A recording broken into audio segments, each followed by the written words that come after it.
If you go apply for a visa right now, anywhere in the world, let me just send this message out. If you apply for a visa to enter the United States and be a student, and you tell us that the reason why you're coming to the United States is not just because you want to write op-eds, but because you want to participate in movements that are involved in doing things like vandalizing universities, harassing students, taking over buildings, creating a ruckus, we're not going to give you a visa. If you lie to us and get a visa and then enter the United States and with that visa participate in that sort of activity, we're going to take away your visa. And once you've lost your visa, you're no longer legally in the United States, and we have a right, like every country in the world has a right, to remove you from our country. So it's just that simple. I think it's crazy. I think it's stupid for any country in the world to welcome people into their country that are going to go to your universities as visitors. They're visitors. And say, I'm going to your universities to start a riot. I'm going to your universities to take over a library and harass people. I don't care what movement you're involved in. Why would any country in the world allow people to come and disrupt? Now, we gave you a visa to come and study and get a degree, not to become a social activist that tears up our university campuses. We do it every day. Every time I find one of these lunatics, I take away their visa. You're saying it could be more than 300 sure, visas? I hope. At some point, I hope we run out because we've gotten rid of all of them. But we're looking every day. Boy. So we got to talk about Ghetto Democrat Jasmine Crockett, who is the gift that keeps on giving to the Republican Party, just like Joe Biden, right? In fact, Democrats have a lot of gifts for Republicans when it comes to the people who they are putting out in public to represent their party. They're putting out the freaks, the lunatics, the high-calorie women, the low testosterone men, and the nursing home patients. Again, like Joe Biden, okay? And in this video, we got to talk about Jasmine Crockett, who apparently is running for a leadership position in the Democrat Party, right? She wants the top Democratic seat on the Oversight Committee because the individual that currently is in that seat is going to step down due to the fact that he has cancer. So she's thinking about stepping up, right? She's thinking about stepping up. And again, if she becomes a leader of the Democrat Party, I think that this is a great thing for Republicans. And one of the reasons why is because she basically is going to guarantee that most reasonable white people do not vote for the Democrat Party. They try to act like, oh, political violence, it's the Democrats and it's the liberals. And it's like, actually, I mean, I'm not going to say that like a left-leaning person cannot be violent, because that would be like crazy to say that somebody can't be. But baby, y'all got the white supremacists galore, okay? Like all of them. You got the Proud Boys. You got the neo-Nazis. You have people that literally should be classified as domestic terrorists, because a lot of times that is what they are doing. They are engaging in domestic terrorism. And guess what? They all align with your side. Yeah. Including the KKK. So like, I mean, this is who aligns with that. So like inherently in like who you are, y'all are violent. Like right. Y'all, and most of your violence has to do with people that's got a little bit of melanin. But nevertheless, like y'all are a violent group of, like you attract violent actors. And like, I'm sorry, I know they tried to make Black Lives Matter out to be the most violent. What about Black Lives Matter? No. So that's the thing. Like, wow. Everything that she just said was just factually incorrect, right? She said nothing that was correct in that statement. But this is the Democrat Party, folks. And these Democrats wonder why white people don't want to vote Democrat, right? Why is it that white people keep voting Republican? Well, I mean, the Republicans aren't openly telling white people that they hate them, right? I mean, that is essentially what Jasmine Crockett is doing, because she's basically saying that most of the domestic terrorism in this country comes from white supremacists, which is just factually incorrect, right? Show me the white supremacists that are doing things like, for example, firebombing Teslas, right? And shooting up Tesla dealerships. Where are the white supremacists doing that? Right? I mean, unless you count the white supremacists on the left, right? Yeah, I mean, I'm just saying. But in her mind, only white supremacy can come from the right, right? All the white supremacists are conservative, according to her. Except, again, the white people that are committing acts of domestic terrorism in this country are liberal, right? Okay, I'm just saying. But this woman is basically claiming that white supremacy is solely a right-wing ideology, and that a vast majority of the domestic terrorism in this country comes from white supremacy. So therefore, it comes from the right, right? Again, she just completely ignores the domestic terrorism that happened in this country from the BLM movement, from the Roe v. Wade riots, the pro-Palestine riots, Antifa riots. Again, definitely a mix of people, but also a lot of white liberals, right, committing those acts of domestic terrorism. Okay, so I'm just saying that Jasmine Crockett is just confidently stupid, right? That's what it is at this point. It's just confident stupidity.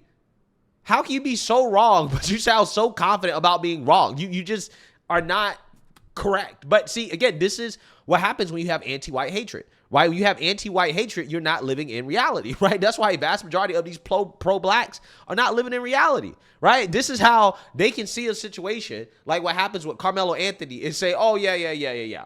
That guy totally acted in self-defense. That was totally self-defense, right? Or they can see somebody like a Rodney Hinton and say, oh, yeah, that dude, he was totally justified killing a random police officer as revenge for what happened to his son.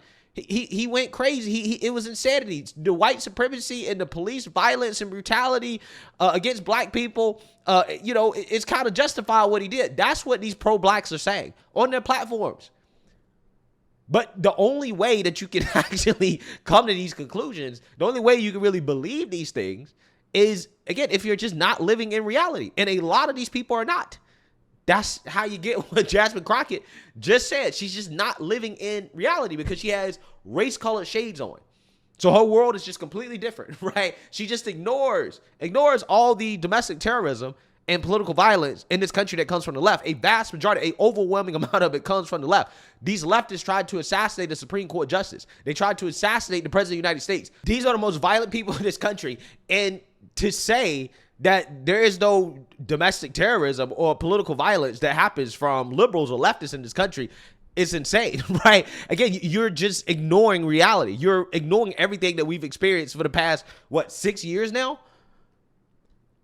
So with that being said, more stories about political violence, domestic terrorism, right? Arguably from leftists, right? Left-leaning people, the stuff that, Jasmine Crockett says doesn't exist, as you had 78 people detained by NYPD at Columbia University, right? So we have more protests at Columbia University from far leftists that, again, are committing acts of violence, which, again, Jasmine Crockett says doesn't exist. It's breaking news to tell you about right now. Within the last few minutes, Columbia University directing NYPD onto their campus to remove protesters who refuse to leave the school's library. Now, you can see police officers, some of them even in riot gear, removing some of those students in zip ties, and right outside, clashes between police and protesters turned violent with those heavy metal barriers being pushed into the air.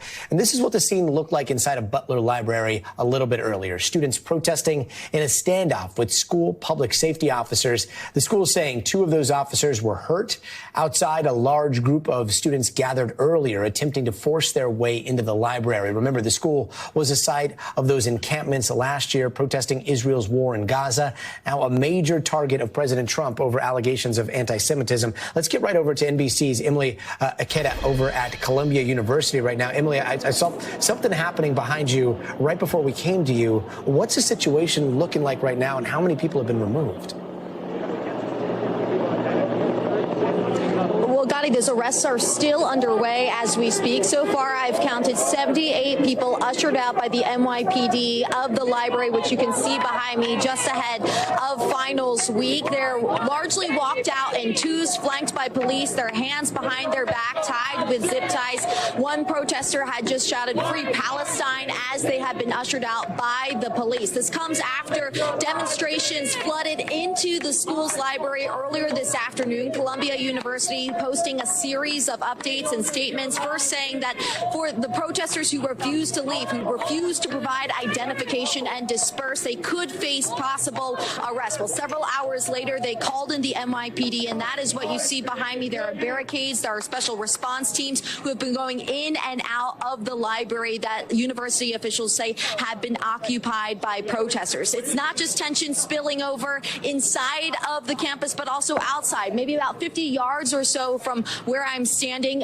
You might even be able to make out the demonstration still underway right now. But earlier, there were some serious physical clashes between pro-Palestinian protesters and police. Police trying to use these barricades you'll see behind me to push people back, and then the protesters then pushing back and forth there. Earlier today, it was campus police, security officers who have been trying to hold this building on lockdown. And the university said that 2 campus officers were injured as they say some pro-Palestinian protesters had tried to force their way into the library, Gotti. This all comes amid President Trump, the Trump administration's crackdown on what they call harassment of Jewish American students, even cutting hundreds of millions of dollars of funding to federal funding to Columbia University, trying to stem pro-Palestinian protests, Gotti. Yeah, so call them what it is. It's a riot, right? When you're attacking police officers, right? When you are occupying buildings, okay? So you're trespassing. When you are doing these things, okay? Also, there's probably vandalism as well, too. Again, we've seen, you know, this stuff happening for the last 2 or 3 years now. But the people that we see doing these things are leftists. I don't cover many videos of right-wingers, right, doing stuff like this. Leftists are always participating in these types of riots, okay, these types of events and situations. And, you know, for whatever reason, Jasmine Crockett doesn't see it, right? She doesn't see this. Now, again, if these were white supremacists, right, if these were actually like white people, all white, and they were protesting for some right-wing cause, right, and they were doing this, they were occupying building, beating police officers, what do you think people would be saying? What do you think the media would be saying, right? Again, they would be talking about, oh, well, this is white supremacy. This is terrible. This is domestic terrorism, right? But see, when it's leftists, oh, well, it's just protests, even though they're beating police officers. 78 of them were arrested. So, you know, I mean, I'm just saying, like, it's just funny how people ignore the fact that we routinely see political violence in this country from the left. It's almost like we see it so much that people become numb to it, right?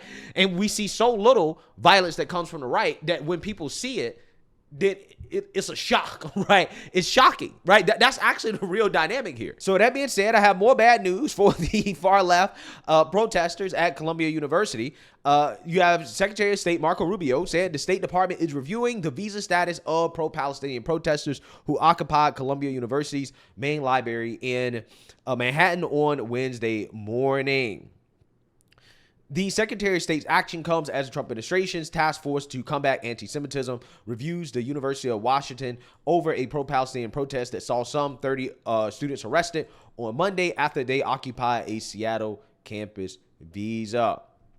Yeah, so basically, the Trump administration is coming out and saying that, listen, these people who are here on a visa, if you participate in these violent protests, then you're out of here, right? You're going to be deported, okay? And honestly, I got to say, I think that this should apply across the board for anybody that participates in a violent protest. If you're here on a visa, okay, not just to combat anti-Semitism, I think that this just probably should be a rule all around for foreigners who are here, is that, yeah, if you participate in one of these violent protests, then you're out of here, right? Your visa status could be in jeopardy, right? Could you imagine if an American went to some other country and the American started participating in violent protests, political protests,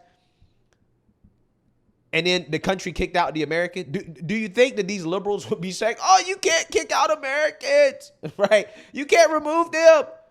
Especially, again, if they went to, for example, a European country. Let's say they went to Germany or France, and a conservative American participated in conservative demonstrations, protests in those countries, okay? And those countries decided, hey, yeah, we're going to kick this American out, right? Regardless of whether or not it was violent, okay? We're going to kick this American out. Liberals will be praising it. They would say, oh, no, they totally have the right to do that, right? You don't have the right to go to somebody else's country on a visa and then to participate in these violent protests. If they want to kick you out, totally fine. I don't see what's different about that in this situation. If you're here in this country on a visa and you participate in some of these violent protests, then hey, yeah, your visa should be reviewed, right? Your status should be reviewed because, again, as Marco Rubio likes to lay out, if you came over here and you said that on your application that's your intentions are to participate in these violent protests, you're going to be a part of these radical movements, then your visa probably would not have been accepted in the first place.